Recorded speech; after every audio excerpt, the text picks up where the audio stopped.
এই ভিডিওতে যে সিনেমাটাকে নিয়ে কথা বলবো সেই ছবিটার নাম হচ্ছে রঞ্জন আসছে। ছবিটা এখনো রিলিজ করেনি অফিসিয়ালি, ট্রেলারটা চলে এসছে। আমি ছবিটা প্রিমিয়ারে দেখেছি রাধা স্টুডিওতে। তো সবার আগে আমি ধন্যবাদ জানাবো অভিনেতা দীপক হালদারকে। তো দীপক দা বা দীপক স্যার, তাকে আমি মেসেজ করেছিলাম ইন্টারভিউ করার জন্যে। তো তখন তিনি আমাকে এই ছবিটার কথা আমাকে বলেন এবং তখন আমি তারই মানে ইনভিটেশনে আমি সেখানে যাই আর কি। উনি আমাকে এই ছবিটার কথা বলেন, সেখানে যাই এবং ছবিটা আমি সেখানে দেখি। সেখানে বসে সেখানে ছবির যারা কলা কুশলী রয়েছেন, জুতাজিদ্দা রয়েছেন, সীতামা ম্যাডাম রয়েছেন, ফিমেল লিড মৌ রায়চৌধুরী রয়েছেন, ঠিক আছে। এছাড়া অনেকে এসেছিলেন। তাছাড়া আপনি চিনবেন শুভঙ্কর ঘটক। দীপক দা উনি এসেছিলেন, বাট ওনার সঙ্গে দেখা হয়নি। শুভঙ্কর যাকে আপনারা অনেক ছবিতে দেখেন, উনি মেনলি সার্ভেন্ট রোল প্লে করেন এবং বেশিরভাগ ক্ষেত্রে উনি আড়ি পাততে গিয়ে ধরা খান আর কি, ঠিক আছে, বা ভিলেনদের হেল্প করে তারপর লাস্ট থেকে ধরা খায়, এরকম চরিত্র উনি সব ছবিতে অলমোস্ট প্লে করে থাকেন। তো তিনি এসেছিলেন আর কি। সব কলাবর্ষে সেটা আবিরদার বাবা ফাল্গুনী চট্টোপাধ্যায়, ফাল্গুনী বাবু, তিনিও এসেছিলেন আর কি, অনেকে এসেছিলেন। তারপরে আমি ছবিটা সেখানে দেখি। তো সবার প্রথমে আমি এবং ডিরেক্টর পাবলো দা, রৌনক পাবলো দাস, তো তিনিও ছিলেন আর কি। তো সবার প্রথমে আমি কলা কুশলীদের এবং পুরো টিমকে ধন্যবাদ জানাতে চাইবো যেরকম একটা সময় উপহার দেওয়ার জন্য। তা আমি খুবই গর্বিত, আমি খুবই কৃতজ্ঞ ওনাদের কাছে। তো ছবিটা আমার কিরকম লাগলো, তো দেখুন, এই ছবিটা এটা একটা খুবই নিশ একটা ছবি, ঠিক আছে। এই ছবিটা আপনাকে বুঝতে গেলে বা আপনাকে বা উপভোগ করতে গেলে শুধুমাত্র সিনেমার সেন্সিবিলিটি নেই, তার সঙ্গে সঙ্গে আপনার জীবন সম্পর্কে একটা বোধ, একটা সেন্স থাকতে হবে। এই ছবিটা যদি আমি মানে কোর যে প্রিমাইস সেটা যদি বলি, সেটা হচ্ছে যে এটা একটা ডিরেক্টরের একটা সিনেমা বানানোর গল্প। এখানে দীপক হালদার ডিরেক্টর রোলটা প্লে করছে। এখানে অ্যাকচুয়ালি দীপক হালদার চরিত্রটা সেটা ডিরেক্টর, সিনেমা ডিরেক্টর নিজেই অ্যাকচুয়ালি আর কি, ঠিক আছে। তো এখানে ছবিটার মধ্যে একটা টার্ম ইউজ করা হয়েছে, এটা হচ্ছে যে মেটাফরিক্যালি প্র্যাকটিক্যাল। এবার আমি এখানে এই টার্মটা মাথায় রাখবেন। আমি আলাদা করে এখানে সিনেমাটোগ্রাফির কথা বলতে চাই, পরে আমি আসছি। এবার তার আগে আমি রাইটিংয়ের কথা আমি বলবো। ছবিটার মধ্যে অ্যাকচুয়ালি অনেক কিছু স্তর রয়েছে, অনেক কিছু লেয়ার রয়েছে, নুয়ান্স রয়েছে। মানে এটা সেরকম ছবি নয় যে মানে আমি বাড়ি এলাম, রিভিউ করে দিলাম, হয়ে গেল, ঠিক আছে, যেরকম ছবি এটা নয়। প্রথম কথা হচ্ছে যে একটা সিনেমা একটা আর্ট ফর্ম, যেটা একটা ডিরেক্টরের কাছে একটা, তার কাছে একটা সন্তানের মতো, ঠিক আছে। এবারে ডিরেক্টর কি ভাবছেন একটা সিনেমাকে নিয়ে, বা তার যে স্বপ্ন, তার যে ইচ্ছা, সেটা যেরকমভাবে দেখানো হচ্ছে এখানে দীপক হালদার এবং শুভঙ্কর ঘটকের মধ্যে যে ইকুয়েশন, যে বন্ডিং, ঠিক আছে, বা যে ব্রাদার যেখানে দেখানো হচ্ছে, সেটা সত্যি দেখবার মতো, দারুণ। দ্বিতীয় হচ্ছে এখানে ধরুন একজন যে অভিনেতা অভিনেত্রী, সে যেমন একটা মানুষ, সেটা যেমন তার একটা সত্তা, ঠিক আছে, একটা সাধারণ মানুষ হিসেবে। আবার সে যখন একটা চরিত্র প্লে করছে, সেই চরিত্রটা প্লে করতে গিয়ে যখন সেটা চরিত্র হয়ে উঠছে এবং পরবর্তীতে সে সেটাই বিলিভ করছে, ঠিক আছে, এবং সেখান থেকে আবার মানে বাস্তবের চরিত্র, সেটাকে মানে তার যে বাস্তব যে সত্তা, সেটাতে আবার মানে ফেরত আসা, এই যে প্রসেস, মানে এখানে এই যে একটা আইডেন্টিটি, একটা ক্রাইসিস বা একটা কনফিউশন যে তৈরি হয় আর কি, একটা মানুষ বা একটা অভিনেতার মধ্যে, একটা অভিনয় সত্তার মধ্যে আর কি, অভিনেতা সত্তার মধ্যে, এইটাকে বিউটিফুল দেখানো হয়েছে। এই ছবিটা এটা একটা স্ট্রেট ফরওয়ার্ড সিনেমা। এখানে পরিচালকের একটা পলিটিক্যাল বক্তব্য আছে এবং কিছু স্টেটমেন্ট যেটা মেবি কন্ট্রোভার্সিয়াল হতে পারে যখন ছবিটা আপনারা হলে দেখবেন। তো যদি আপনি সেটা লজিক্যাল গ্রাউন্ডে দেখেন, তাহলে আপনি দেখবেন যে এখানে কিন্তু পরিচালক কিন্তু যেটা লজিক্যাল, যেটা ফ্যাক্ট এখানে দেখেছেন। এখানে অ্যাকচুয়ালি যেটা আমার মনে হলো দেখে, যে পরিচালক এখানে কিন্তু মানে আলাদা করে যে কোনো পলিটিক্যাল স্ট্যান্ড পয়েন্ট তা নয়। হ্যাঁ, অবশ্যই একটা স্ট্যান্ড পয়েন্ট অবশ্যই আছে, কিন্তু আমার যেটা মনে হলো যে যেটা সত্যি তিনি সেটাই এই ছবিতে দেখাতে চেয়েছেন বা দেখিয়েছেন আর কি।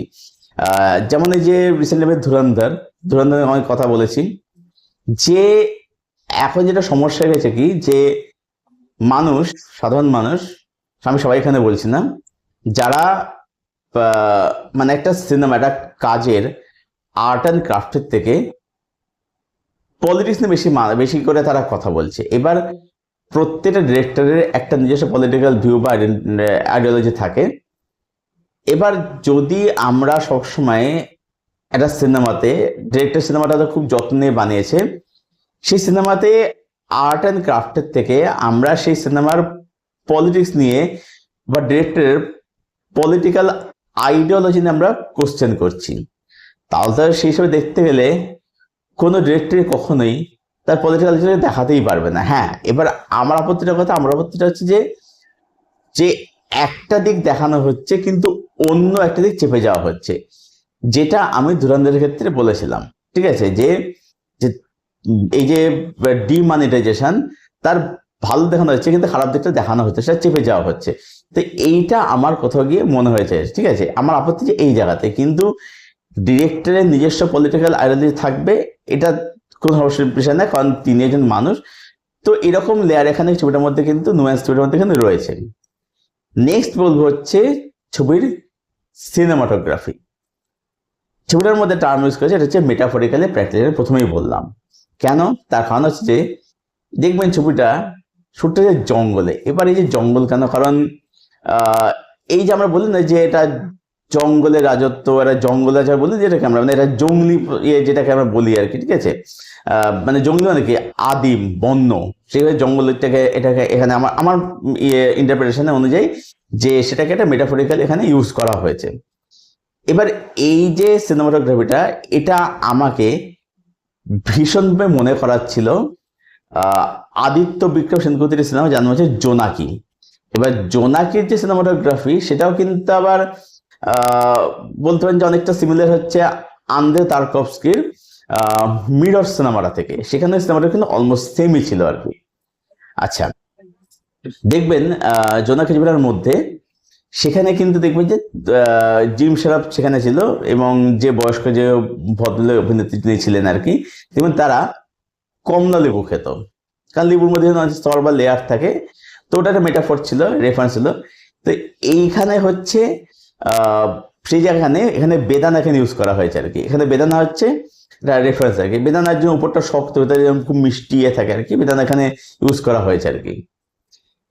নেক্সট বলবো এখানে, এছাড়া ছবির মধ্যে ক্যামেরার কাজ বলুন, তারপর হচ্ছে কালার গ্রেডিং বলুন, মেকিং বলুন, ছবিটার মধ্যে একটা যত্ন আছে। মানে এই ছবিটা, এটা যে একটা ইন্ডি ছবি, সেটা দেখে আপনার কিন্তু ফিল কিন্তু হবে না।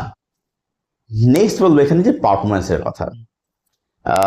দীপক হালদার, যাকে আপনারা অবশ্যই চেনেন যারা বিরোহী দেখেছেন, বোম বলাই, তো তিনি এখানে রয়েছেন এবং তিনি কি দারুণ পারফরমেন্স দিয়েছেন এখানে, এত ভালো পারফরমেন্স। মানে এই অভিনেতারা, এনারা মানে এনাদেরকে এক ধরনের চরিত্র করানো হয় এবং তারা সেটাই করে থাকে না, কিছু করার থাকে না, সেরকম চরিত্র তারা কখনো পান না সেভাবে। তারপরে হচ্ছে শুভঙ্কর ঘটক, যাকে আমি প্রথমেই বললাম যে এই সার্ভেন্ট প্লে করে আড়ি পাত থেকে ধরা খায়, এরকম চরিত্র তিনি প্লে করে থাকেন আর কি। তো তিনি এখানে একটা ভালো চরিত্র পেয়েছেন এবং তিনি খুব ভালো অভিনয় করেছেন। যুদাজিৎ দা, তিনি এখানে রঞ্জন প্লে করছেন এবং তার কাছে এখানে বলবো যে খুবই ভালো হয়েছে। শ্রীতমা ম্যাডাম, তার কাছে এখানে বলবো বেশ বেশ ভালো হয়েছে। তিনি একটা ভালো একটা লেয়ার, একটা নুয়ান্স, একটা চরিত্র পেয়েছেন, তিনি তাদেরকে ভালো কাজ করেছেন। যিনি ফিমেল লিড করছেন মৌ রায় চৌধুরী, তার অভিনয় আমার কিন্তু এখানে খুবই ভালো লেগেছে। ঠিক আছে, মানে তার চরিত্রের মতন আমরা মাল্টিপল শেডস দেখতে পাই, বা তার এই যে একটা আইডেন্টিটি ক্রাইসিসে ভোগা, বা একটা কনফিউশনে ইয়ে করা যে অ্যাকচুয়ালি তিনি কে, তিনি মন্দাক্রান্তা না মায়া না রেবতী, তিনি কে, এই যে আইডেন্টিটি ইয়েতে ভোগা, একটা কনফিউশনে ভোগা। তো এই ব্যাপারটা তিনি কিন্তু তার অভিনয়ের মধ্যে দিয়ে খুব বিউটিফুল ফুটিয়ে তুলেছেন। এছাড়াও যারা এখানে সাপোর্টিং চরিত্রের অভিনয় যারা অভিনয় করেছেন যারা, তার জায়গায় বলবো যে খুব ভালো কাজ করেছেন। তো ওভারঅল এটাই বলবো যে রঞ্জন আসছে এই ছবিটা, এটা একটা খুবই এক্সপেরিমেন্টাল সিনেমা, ছবিটা খুবই যত্ন সহকারে বানানো। তো আমি সবাইকে বলছি ছবিটা অবশ্যই আপনারা দেখুন। এটা হল রিলিজ করবে কিনা সেটা আমার সত্যি জানা নেই আর কি, ওনারা অবশ্যই চেষ্টা করছেন। তো ওনাদের ফেসবুক পেজ বা প্রোফাইল, সেটা জুদাজিৎ দা হোক, সেটা সীতামা ম্যাডাম হোক, পাবলো দা হোক, তাদের প্রত্যেকের প্রোফাইল বা পেজে আপনারা চোখ রাখুন। তারা কি আর দীপক হালদার স্যার রয়েছেন, ঠিক আছে, তাদের প্রত্যেক প্রোফাইল পেজে আপনারা চোখ রাখুন। তারা কি আপডেট দিচ্ছেন না দিচ্ছেন, তারা চেষ্টা করছেন যে আরো স্ক্রিনিং করানোর। মেবি এটা নজরে ফেলা যে মডেলটা ফলো করা হয়েছে আর কি, যে হল পাচ্ছি না তো আমরা বিন্দু জায়গায় স্ক্রিনিং করাবো, আমার মনে হয় তারা সেই পন্থাটা তারা নিচ্ছেন। যাই হোক, তো আপনারা আমাদের পেজের ফলে চোখ রাখুন, ওনারা যখন যখন আপডেট দেবেন সে অনুযায়ী আপনারা সেখানে যেখানে দেখানো আপনার নিয়ারেস্ট জায়গাতে সেখানে আপনারা যান, ছবিটা দেখুন এবং ছবিটা নিয়ে আপনারা আপনাদের ফেসবুক প্রোফাইলে বা পেজে লেখালেখি করুন, যেটা আপনাদের মনে হবে লিখুন, ওনাদেরকে ট্যাগ করুন, ওনাদেরকে মেনশন দিন, এবং তার সঙ্গে সঙ্গে যাদের ইউটিউব চ্যানেল রয়েছে, যারা আমার মতো রিভিউ যারা করে, তাদের পুরো ছবিটা দেখতে, ছবিটা নিয়ে কথা বলতে, যেটা মনে হবে, যেটা অনেস্টলি মনে হবে, ভালো লাগলে ভালো, খারাপ লাগলে খারাপ, মোটামুটি যেটা মনে সেটা আপনারা বলুন, লিখুন, তাদেরকে মেনশন করুন, ট্যাগ করুন, যাতে তারাও আগামী দিনে আরো ভালো কাজ করার জন্য অনুপ্রাণিত উৎসাহিত হয়। তো এটা বলে আমি ভিডিও শেষ করছি। ভিডিওটা ভালো লাগে, পুরো আলোচনা ভালো লাগলে ভিডিওটাকে অবশ্যই লাইক করবেন, শেয়ার করুন, চ্যানেলটাকে অবশ্যই সাবস্ক্রাইব করবেন। আর ছবিটা যদি কেউ দেখে থাকেন, মানে যারা প্রিমিয়ার ছবিটা তাদের যদি কেউ দেখে থাকেন, আপনাদের কি ওপিনিয়ন সেটা জানাবেন কমেন্ট করে। আপনাদের কমেন্টের উত্তর আমি অবশ্যই দেবো, বা যখন পরবর্তীতে তখন কমেন্টে জানাবেন যে ছবিটা আপনাদের কিরকম লাগলো, আপনার আমার ওপিনিয়নের কতটা সহমত পোষণ করছেন বা করছেন না। আর এই ভিডিওটা ভালো লাগে, ভিডিওকে অবশ্যই লাইক করবেন, শেয়ার করবেন, চ্যানেলটাকে অবশ্যই সাবস্ক্রাইব করবেন। চলুন ভিডিও এখানে শেষ করছি, দেখা হচ্ছে আপনাদের সঙ্গে পরের ভিডিওতে। Till then, stay best, stay keep watching good content.